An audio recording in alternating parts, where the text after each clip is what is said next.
Hello, my name's Amber Williams, and I did my cultural death perspective assignment over the Hindu culture. This was really interesting to learn about because I have not done much research about other cultures regarding death other than my own Christian faith. So it was really interesting to learn about something new like this. I was really glad that I was able to spend some time to research it. There's going to be two main points that I'm going to be talking about. One is the beliefs and attitudes that Hindus have towards death, and also some of the customs and rituals that go into the end of life process for them. So the first topic is the beliefs and attitudes Hindus have towards death. The main thing that Hindus believe in is the reincarnation of your soul. So your physical body dying, your soul being reborn into a new body, and so on and so on. That cycle that happens is called the samsara. And so Hindus believe that you are made of two entities.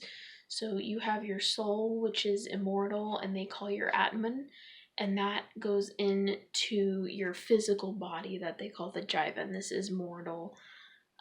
Your jiva is what is susceptible to karma, so worldly desires, sinful nature, things like that, and the karma that you have determines where your soul will end up whenever your body that you're in now dies, and so it'll determine where your soul will go and what kind of life you'll have in your next life. So whenever your body does die, your soul will go into another realm, and there's one of three paths that your soul will go on. And one of the paths, the sun path, this is the immortal path. This is permanent. This is the end of your mortal self. This is when you have reached what they call moksha.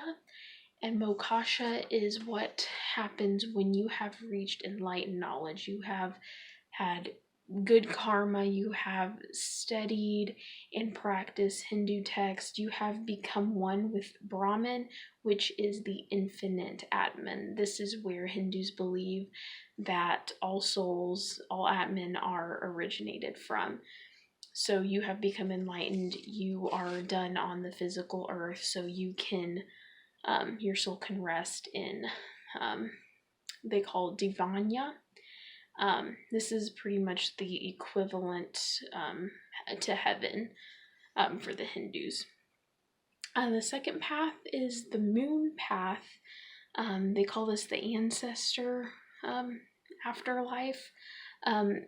This path is if you've not had bad karma, but you have not yet reached moksha, you still have some learning to do and in the physical world. So you will be reborn again. Your soul will be reborn again into a new jiva. Your soul stays there until the karma from your previous body is up. And then the third path is the path of darkness. This is pretty much the equivalent to hell for the Hindu.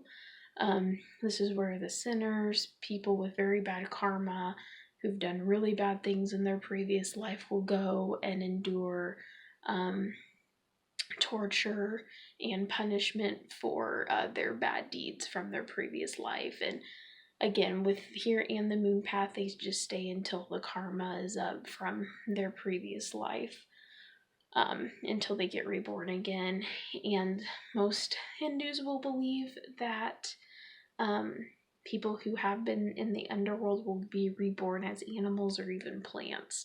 So pretty bad punishment for having bad karma in a previous life.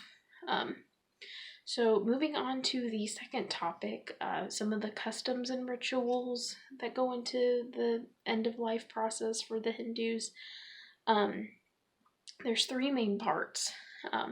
The first one is the funeral, or they'll call it a wake because it's really quick.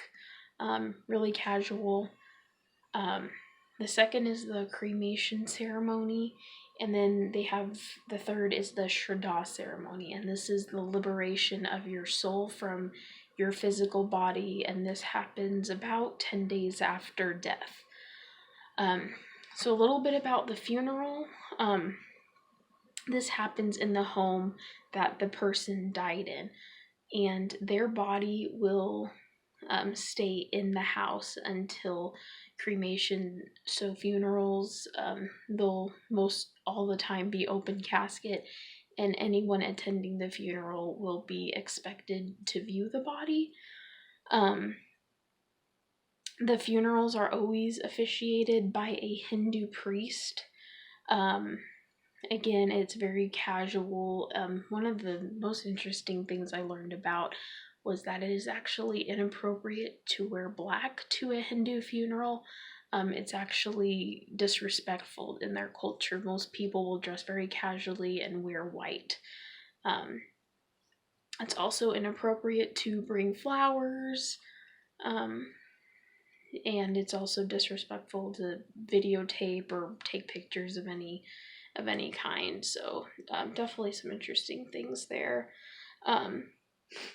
Again, it's pretty short. They'll chant mantras, which are just kind of pretty much small prayers, small Hindu prayers that are meant just to be chanted at funerals.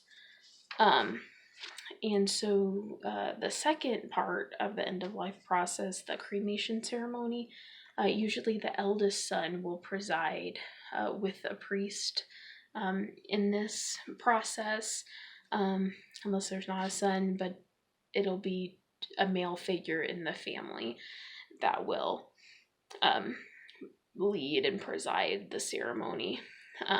The reason that Hindus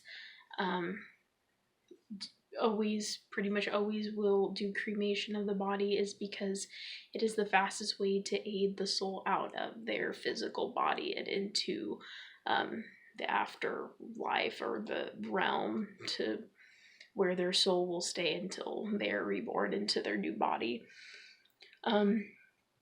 At these ceremonies, there will be some praying, some singing. They'll put flour and rice balls around the body. I know I read that they bring a clay pot filled with water, and they'll put it by the shoulder of the deceased, and they will knock holes in it, and the water will come out. This symbolizes life leaving the physical body. So after the body is burned, the remains are collected about 12 hours after the cremation, and the ashes traditionally are sent to India to be deposited in the Ganges River. But I think currently in today's world, it's more acceptable to keep the ashes closer to home. And okay, so the third part of the end of life process is the Shraddha ceremony. Again, that's the liberation of soul from the physical body.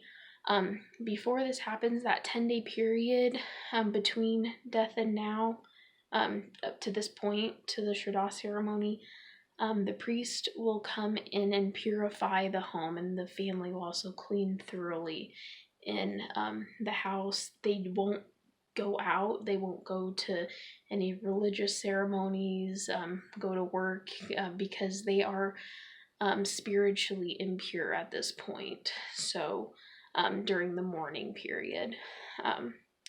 But after the 10th day, when this Shraddha ceremony goes on, a priest, something I read that happens during the ceremony was a priest will form a rice ball, and this symbolizes the person that's deceased, and then they'll form 3 smaller rice balls that symbolize ancestors, and they'll combine those together to symbolize the unity of the deceased with the ancestors in the afterlife. So that is all about the Hindu death culture. I hope you learned something. Thank you.